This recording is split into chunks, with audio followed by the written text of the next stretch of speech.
Hello, and welcome back to the channel. Today, we are talking about books. Duh. You want to talk about books? Let's talk about books. 2025 was a fantastic reading year, am I right? And so it is time for the channel's first official 26 books that I am going to read in 2026.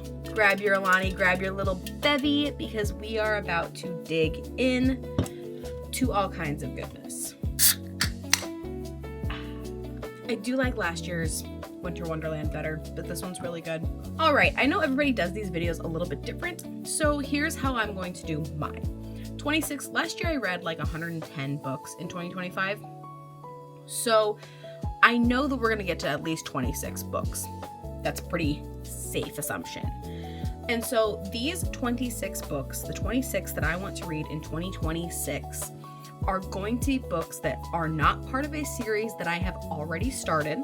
They are physical books that I already own, because my physical TBR has gotten to over 100, and I would really like that down to less than 50. So this is going to be a great way to knock some of those off.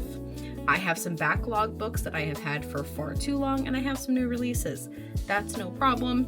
They can be first in a series, and that is totally okay, but I did not put every book in the series. So if we have like a duology or a trilogy, or even anything with many interconnected standalones, I only put the first book. Only put the first one because who knows? I may not like it, and we're not gonna like knock out 6 books off of 26 just because I don't like the first book and end up DNFing the whole series. We're not doing that. So the first book can be on here, but new series, and has to be one I already own. If you want to know the books that I am excited about, that video is coming shortly. We're going to do a most anticipated reads of the year, obviously starting with the first half. So we'll get to there. We'll get there. Patience. These books are also not in any particular order. I don't have like a number one is my most anticipated. It's like the book that I'm like super excited about. These are simply 26 books we're putting on the TBR and we're going to get to in 2026. It's gonna happen, I promise. So let's dig in, shall we? Starting things off with When the Moon Hatched.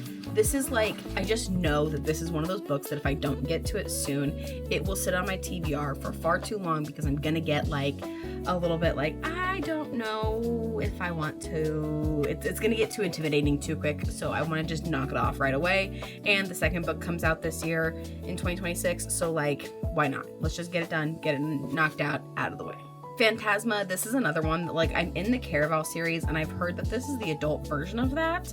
So I do want to finish that trilogy first with the special edition to like the fourth, whatever. I want to finish Caraval first, and then I do want to get to this because I don't want to get too far behind. I don't know if this is just a duology, but I do know Enchantra is already out. And so I just don't want to get too far behind in some of these newer series that I'm really excited about. And this is another great example of that. Emily Wilde's Encyclopedia of Fairies. I believe there's at least 3 of these books out, and I haven't even touched this. This has been on a TBR list, I think, for like 3 months now, and I just haven't gotten around to it. But I'm still like, I genuinely am so excited to read this book, so I don't know why I haven't picked it up yet. I just kind of haven't. Other things have gotten to priority lists and whatever. So that all that to say, this is getting read in 2026. Moving right along to a little bit of a backlog, I really want to get to Sarah Dessen's Lock and Key. As of right now, this is the last book I have, and I will have completed her entire series, like her entire collection of work. That being said, she is releasing a new book in 2026. So I want to read this because I want to make sure that I'm caught up on her entire collection. She is an OG for me. She is like one of the reasons I got into romance reading.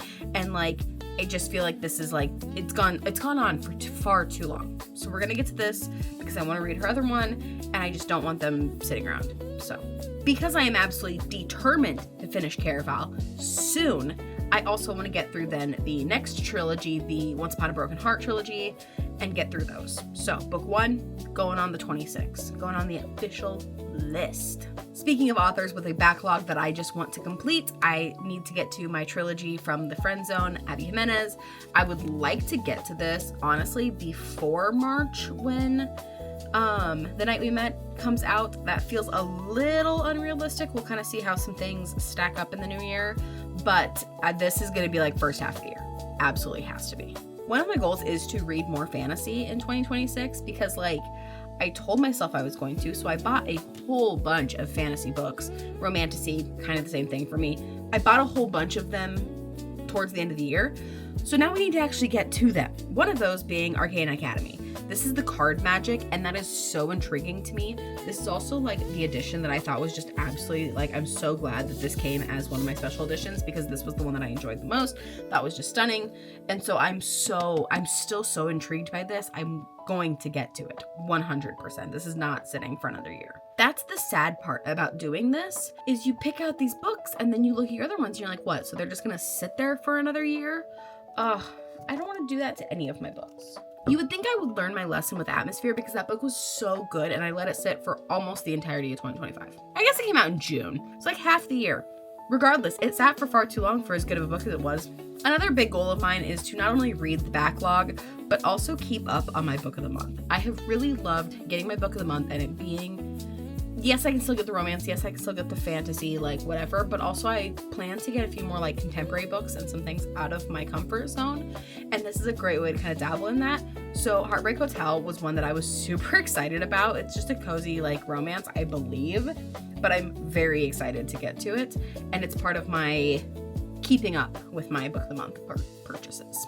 Heavenly Bodies, my girl Emmy loves this book, and so I was so excited when I picked it up and then promptly put it on a TBR shelf and let it sit. No, the second one already came out, but I think it's in hardback, so I'm waiting for it to be in paperback, and it already has a second book, so then why is this sitting on my shelf? You should have already known that this was going to be on the list. Quicksilver, duh. The fact that I have not read this is insulting to this. That's all I'm saying, especially because Brimstone's already out.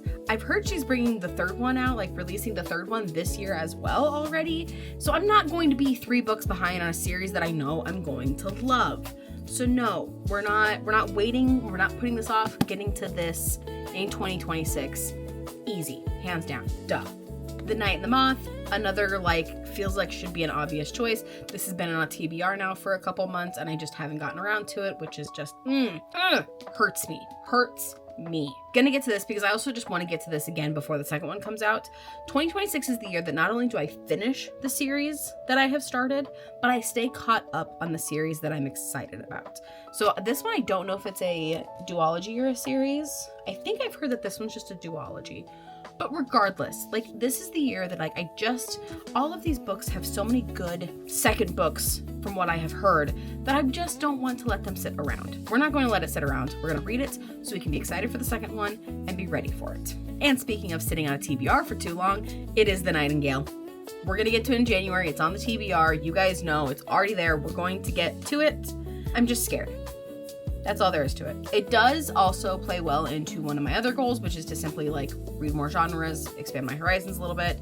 And this is a historical fiction, so like that should be good, but I'm just scared. Now, of course, it wouldn't be me if I didn't read some romance. Duh. We've had a couple in here, but let's like amp that up. Fine print, I want to read the next 3 in the Lauren Asher. This is the Dreamland Billionaires, and I want to get to these. Obviously, I'd obviously like to get to her A or F1 series as well, but these are a little bit higher priority, I feel like. For 13 and 14, I am putting both Emily Henry books on this list because if I do not get through her backlog this year, I'm going to be so upset with myself. And I still have Great Big Beautiful Life. I haven't gone through that either, but I don't have the paperback of it, so I'm waiting on the paperback for that, and then I will read it. That's just Emily Henry's always been one that I wait until I have the like paperback so they all match, and then I read it. But why have I waited so long to get to these two? Don't know. I'm putting them as separate entries because they're not interconnected. They're just standalone books, and they're both getting read in 2026. Up next is the Song of Achilles. This one was like a no-brainer. I got it on my birthday haul because it's one that I have heard so many people just say amazing things about. It qualifies under the category of, you know, Lauren reading new genres and different genres, you know, expanding horizons that way. It's also like not a super long read. It's under 400 pages, which is really nice. And like, I feel like I could read this really quickly. It just kind of has like that spacing and stuff to it that I feel like I should fly through this. So getting it on the TBR. The next 2 are series that I want to start, which feels a little ambitious, but I believe in myself. I believe in myself.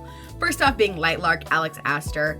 I've heard fantastic things about this series. This is actually a YA romantasy, and so I'm like excited to dive into this. I think there's 3 books out right now with a novella type one, so 4. But I also think the 4th book may have just come out, so there's 5. I don't know, but we are like deep into this, and so I would like to get into the series as well. And then the other series is simply Spark of the Everflame. I don't know why I haven't gotten to this yet. Fantasy Fangirls have done it. Like, I have heard that this series is like the same top tier for so many people as Hunger Games and ACOTAR, Fourth Wing, things like that. And so why have I not read it? Especially because the first one is fairly short. Again, I think we're under that 400 page range. Yeah, we're under that 400 page range. So why not? Why not just get this started, get it knocked off, and have another series that I can't stop thinking about? Makes sense to me. This next one, I don't know if it's planned to be a duology series. I don't really know much about it other than it is another YA romantasy. It is Immortal Consequences. And this was a book of the month pick that I almost wasn't going to get, except I saw so much hype around it before book of the month came up that I was like, okay, you know what? This is an opportunity to get outside of Lauren's comfort zone. And so we picked it up. And again, with the book of the month, we're getting through it. We're getting through a book of the month. And this is exactly why I got the book of the month. So I need to be reading it. Honestly, same with Alchemy of Secrets. This I was a lot more excited about because it's a little baby book, it feels like. And Stephanie Garber does the Care of All series, which I have talked so much about, that this is now an adult book from her, which I'm excited to see. I think people are hoping that it is a series or at least a duology, but I don't know that it's confirmed either way. It does have an epilogue, and yeah, it has an epilogue to this. So I don't know if it's going to be a standalone or not. This one's just a little shorty, so we'll see. But this one was like obviously a must because Stephanie Garber. And so if things play out the way that I would like them to this year, 2026 will be the year that we catch up on Stephanie Garber's backlog. The next 2 are backlog books. These are ones that I have had for the longest on my bookshelf. They're to the point where they're starting to yellow just a little bit. And I don't want any of my books to get to that point, and having not been read. If these were like prized possessions up on my shelf and they're starting to show their age a little bit, I'd be okay with that. But the fact they've been on my TBR long enough to yellow, I don't like that. So we're going to get through both of these in 2026. The Love Hypothesis. Now, I do think this is a reread, but honestly, the more that I keep seeing things about it, I don't know if it is. And I can't find it on like my Kindle or my Nook anywhere, so I don't know where I would have read it. It may not be a reread, but regardless, it needs to get read before the movie comes out. Therefore, 2026. Another one in the reading to stay caught up vein is Metal Slinger.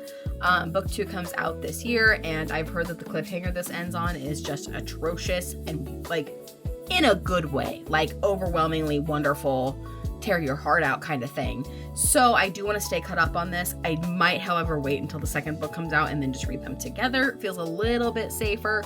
But if I have survived every Fourth Wing book at the end of each of those, then I'm sure I can survive this. And a couple of these are like, they're not backlogged for me. They're new to me, but they are older books that I really that I have wanted to get into and just kind of kept pushing off for whatever reason. One being One Dark Window. Yeah, why did I thought it said Widow? It's not, it's Window. I'm right. Okay. Rachel Gillig, One Dark Window, Two Twisted Crows. Like, we're going to be reading both of them. It's that simple. It's a duology. It's 2 books. I can do it. I need to. Just get it done. And last but not least, Six of Crows. Yep, we're starting the Grishaverse. We are diving in. I only have Six of Crows and Crooked Kingdom. So, like, we'll see if I like how I venture from there. But in 2026, Six of Crows, Crooked Kingdom are getting knocked off, or just a big old check mark. That needs to happen. That has to be a thing that happens in 2026. There we go. 26 books for 2026. Let me know down in the comments. This was just a quickie little one for you today to kind of, hold me accountable. If you don't see these popping up in the TBRs and the wraps and things, be like, hey, we made a deal that you were going to read these other ones. Hold me accountable. And let me know down in the comments, what book are you hoping to get to in 2026? Whether it's a new release or one on your TBR, just let me know. Let's chat about it. And as always, make sure you like, subscribe, ring the bell, do all the little things so you never miss a video. And if you have made it this far, comment a palm tree. There's a palm tree on this can, and it's Christmas time, which is kind of weird. But comment palm tree so I know who the real ones are. And as always, I will see you next time. Bye.